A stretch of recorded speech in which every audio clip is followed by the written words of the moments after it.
Halo sobat bodoh dimanapun anjen berada, kumaha damang, balik deui sareng abdi Nan Kun in the house. Apa yang kalian pikirkan jika mendengar kata geng? Ini, atau yang ini? Kalau saya mikirin yang ini. Buat kalian yang sering bermain game PlayStation 2, pasti tidak asing lagi dengan nama The Warriors. The Warriors adalah film trailer laga Amerika Serikat tahun 1979 yang disutradarai oleh Walter Hill, yang ceritanya berdasarkan novel dengan nama yang sama karya Sol Yurik. Dan pada tahun 2005 telah dibuat gamenya oleh developer game Rockstar, developer yang sama yang membuat game GTA. Dengan judul dan alur cerita yang sama, namun terdapat beberapa tambahan di bagian awal, tengah, dan akhir game. Prolog, film ini berkisah tentang sebuah geng bernama The Warriors yang terdiri dari 9 anak muda bernama Cleon, Swan, Ajak, Fog, Cowboy, Snow, Chokis, Rembrandt, dan Vermin. Pada mulanya, Warrior dibentuk oleh Vermin dan Cleon yang kemudian melakukan perekrutan terhadap beberapa anak muda yang lain di daerah Coney Island, hingga pada suatu hari terjadi sebuah masalah yang menimpa kelompok mereka. Oke, langsung saja, miringkan layar, pasang handsfree, matikan listrik tetangga, balas dulu WA selingkuhan kalian, dan sikat neng. Halo, saya Neng. Welcome to Susu Murni Channel. Gaskan intronya Akang. Asia.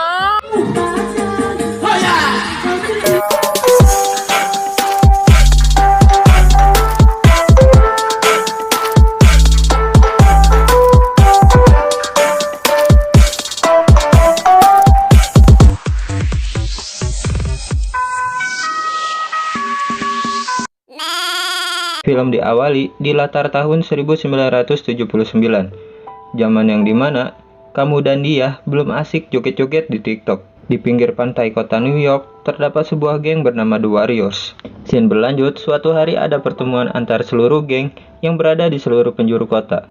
Terlihat geng terkuat yang berada di kota itu sedang memandu jalannya acara. Geng itu bernama The Reef, dan ketuanya bernama Cyrus. Geng The Reef mengajak semua geng di kota New York untuk bertemu di pusat kota, dengan syarat tidak ada geng yang membawa senjata dan berbuat kerusuhan. Tujuan Cyrus menyatukan mereka adalah agar mereka saling bermaaf-maafan dan berdamai. Lanjut, diceritakan pada tahun itu jumlah anggota geng jalanan lebih banyak dari anggota kepolisian, sehingga Cyrus menggunakan peluang tersebut dengan mengajak seluruh geng bekerja sama, sehingga mereka menjadi kuat dan pihak kepolisian tidak bisa menyentuh mereka. Diceritakan saat itu kota New York sedang dilanda krisis ekonomi, sehingga banyak pemuda-pemudi yang harus menjadi geng jalanan. Di sisi lain, geng bernama The Rogues sedang mengopar-opar senjata dan berhenti di ketua geng tersebut yang bernama Luther. Dan tiba-tiba, ia menembak Cyrus sehingga terjungkal dan tewas di tempat, dan situasi seketika menjadi kacau. Scene berlanjut, ketua mereka yaitu Babang Cleon memerintahkan anggotanya untuk kabur dari lokasi tersebut. Sebelum pergi, Cleon menghampiri Cyrus, memastikan ia benar-benar sudah tewas atau belum. Namun, situasi ini dimanfaatkan oleh Luther, sehingga ia memfitnah berkata bahwa Cleon yang membunuhnya.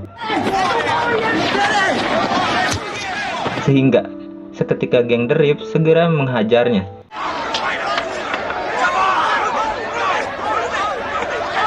Scene berlanjut, geng The Warrior pun kabur dan bersembunyi di sebuah pemakaman. Karena mereka sudah kehilangan sosok pemimpin, tiba-tiba Swan curhat bahwa ia telah mendapat amanah dari Cleon jauh sebelum peristiwa ini terjadi. Dalam amanat itu, Cleon berkata, "Upami ayah hal goreng nimpa abdi, maka anjenlah yang pantas jadi pemimpin," katanya. Namun, salah satu anggota bernama Ajak tak menyetujui keputusannya. Ia rasa yang pantas jadi ketua orang yang jago berkelahi seperti dirinya. Nyatanya, seorang pemimpin tak bisa mengandalkan otot saja, tapi harus melibatkan otaknya juga. Mereka semua setuju pada Swan yang menjadi pemimpin dan menyuruh Ajak slow aja. Lanjut, scene berlanjut, karena The Reef yang sudah kehilangan pemimpinnya, mereka pun menyebarkan berita lewat radio ke penjuru kota New York. Hal ini mereka lakukan untuk memberitahu semua warga New York bahwa The Warriors lah yang membunuh Cyrus. Jadi, jika ada geng yang bertemu The Warriors dimanapun ia berada, mereka harus menangkapnya, baik dalam keadaan hidup ataupun mati. terlihat geng The Warriors lari ke stasiun terdekat untuk menaiki kereta pulang menuju kampung halamannya. Namun tiba-tiba, di tengah perjalanan mereka bertemu geng Trumbo Art. Karena stasiunnya sudah dekat, mereka memutuskan nyerepet lari sekuat tenaga, dan akhirnya berhasil lolos dan menaiki kereta.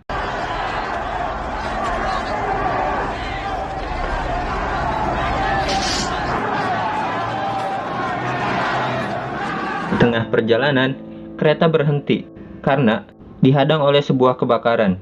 Mereka pun memutuskan berjalan menuju ke stasiun berikutnya, sehingga sampai pada salah satu daerah kekuasaan geng bernama Orphans, geng terlemah di kota itu. Berkat kepandaian Swan dalam bersilat lidah, akhirnya mereka berhasil berdamai dan mempersilahkan mereka melewati tempat kekuasaannya.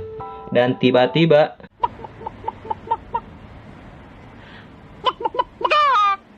sesosok wanita datang. Diketahui wanita ini bernama Mercy, bebeknya ketua geng Orphan. Di sisi lain, Mercy terkesima terhadap ketampanan Babang Swan, dan terjadilah kerusuhan. Mercy sengaja mengompori mereka karena sudah muak dengan geng Orphan yang terlalu lemah.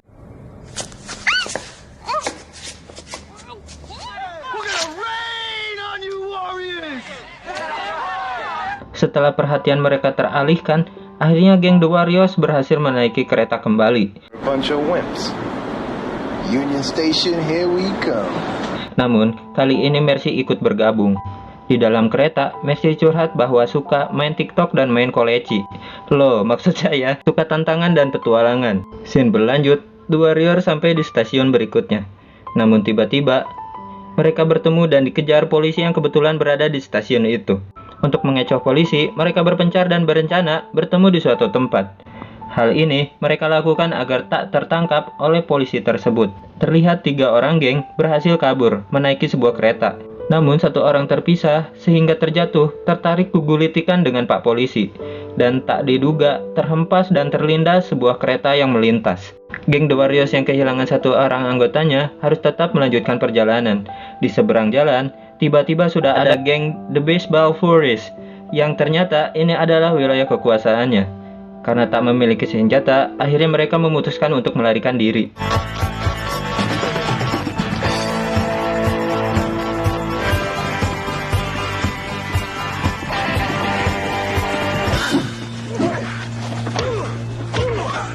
First blood. Ejek yang GG adu jotos ini pun merasa kesal dan bertanya ke teman sebelahnya, "Kunaon lompatan wae men, hayu urang sikat barengan," katanya. Temannya pun mengiyahkan dan adu jotos pun terjadi. Double kill. Triple kill. Maniac. Wiped The out. Warriors akhirnya memutuskan kembali ke stasiun yang tadi, melanjutkan perjalanan bertemu 3 orang anggota yang tadi menaiki kereta. Di tengah perjalanan, mereka melihat wanita cantik sedang duduk di taman. Di sini, Ejek tergoda sehingga imannya goyah dan berkata, "Kalian duluan saja.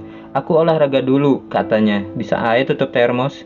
Lanjut, saat aksi beleguknya akan terjadi, tiba-tiba tangannya terborgol dan ternyata wanita ini polisi yang menyamar. Akhirnya Ejek ditangkap dan dimasukkan ke sel tahanan. Scene berlanjut, 3 orang tadi yang sudah terlebih dahulu menaiki kereta tiba di salah satu stasiun tempat mereka janjian tadi. Di sini, mereka diharuskan menunggu anggota lain yang belum sampai. Namun di seberang jalan sudah terlihat wanita-wanita yang membuat mereka terkesima dibuatnya.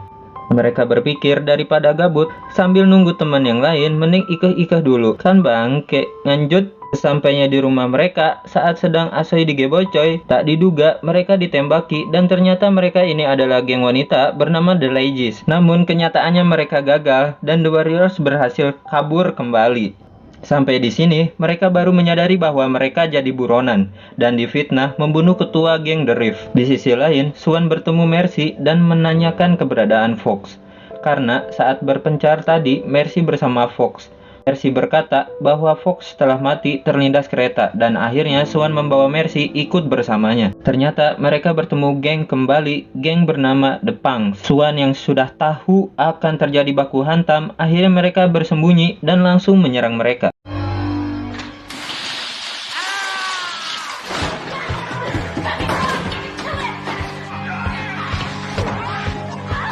Singkat cerita, akhirnya The Warriors berhasil mengalahkan mereka berkat strategi yang Swan buat tadi, sehingga mereka pun melanjutkan perjalanan menuju markas. Di sisi lain, anggota geng The Rift menerima berita bahwa bukan geng The Warriors lah yang membunuh ketua mereka. Esok pun tiba, sampailah mereka di kampung halaman di tepi pantai. Tak diduga, Luther juga telah sampai di sana dan menyambut mereka dengan suara merdunya.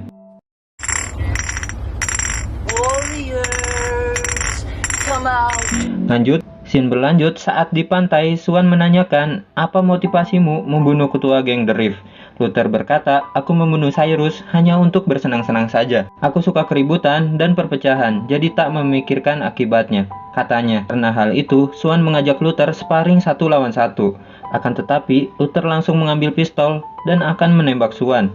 Namun, dengan kecerdikan dan kecepatannya, Swan langsung melemparkan pisau tepat bersarang di tangannya, sehingga seketika Luther menjerit kesakitan.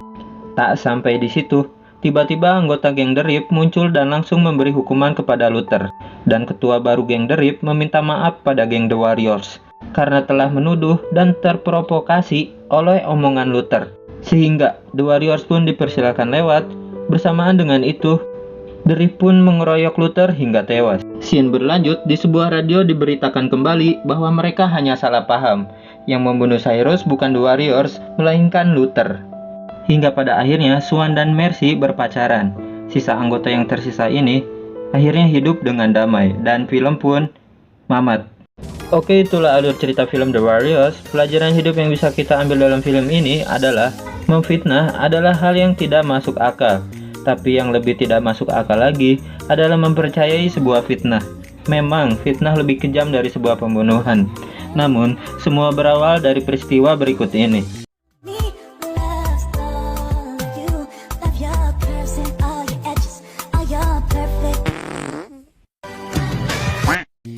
Jangan lupa like, comment, share, dan subscribe channel ini agar saya lebih semangat upload tiap minggunya dan saya mendapatkan asupan cuan kuning untuk membeli bahan cemilan sama edit video selanjutnya seperti kopi kapal sene dan Kinder Joy di Alfamart.